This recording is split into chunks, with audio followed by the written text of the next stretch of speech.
రోడ్డుపై వెళుతున్న వారిపై ఆవులు దాడి చేసిన ఘటనకు సంబంధించి గత 2 రోజులుగా సోషల్ మీడియాలో విపరీతంగా వీడియో వైరల్ అవుతోంది. తిరుపతిలో ఈ ఘటన జరిగినట్లు ద్విచక్ర వాహనంపై వెళుతోన్న ఓ వ్యక్తిపై ఆవులు సామూహికంగా దాడి చేయడం, కాపాడే ప్రయత్నం చేసిన వ్యక్తులపై కూడా దాడి చేయడం వంటి దృశ్యాలు ఈ వీడియోలో కనిపించాయి. ఆవులే కదా అని తేలిగ్గా తీసుకుంటే ఇలా చేశాయంటూ సోషల్ మీడియాలో కొంతమంది కామెంట్స్ చేస్తూ పోస్ట్ చేశారు. శుక్రవారం నుంచి సోషల్ మీడియాలో దీనిపై పెద్ద ఎత్తున ప్రచారం నడిచింది. తిరుపతి ఆర్టీసీ బస్టాండ్ వద్ద ఈ దాడి జరిగినట్టుంది. అయితే ఇది తిరుపతిలో జరిగిన ఘటన కాదని అధికారులు తేల్చి చెప్పారు. అయితే ఇది ఫేక్ వీడియో కాదని మహారాష్ట్రలోని నాసిక్లో జరిగినట్టు తాజాగా ప్రచారం నడుస్తోంది. సోషల్ మీడియాలో తిరుపతిని యాడ్ చేయడంతో ఇలా ప్రచారం జరిగింది. అయితే ఇది విపరీతంగా ప్రచారం కావడంతో తిరుపతి నగరపాలక సంస్థ కమిషనర్ మౌర్య ప్రత్యేక ప్రకటన విడుదల చేశారు.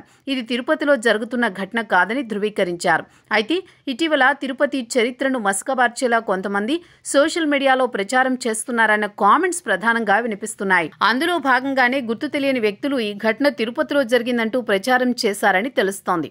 అయితే వీడియో ఎడిట్ చేసినట్లు స్పష్టంగా కనిపిస్తోంది. ముందు ఆవులు ద్విచక్ర వాహనం వెనుక కూర్చున్న వ్యక్తిపై దాడి చేశాయి. వెంటనే చుట్టుపక్కల ఉన్నవారు అలర్ట్ అయ్యారు.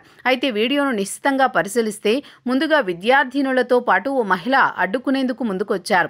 తర్వాత వారు కనిపించకుండా మానేశారు. అటు తర్వాత తోటి ప్రయాణికులు కాపాడే ప్రయత్నం చేశారు.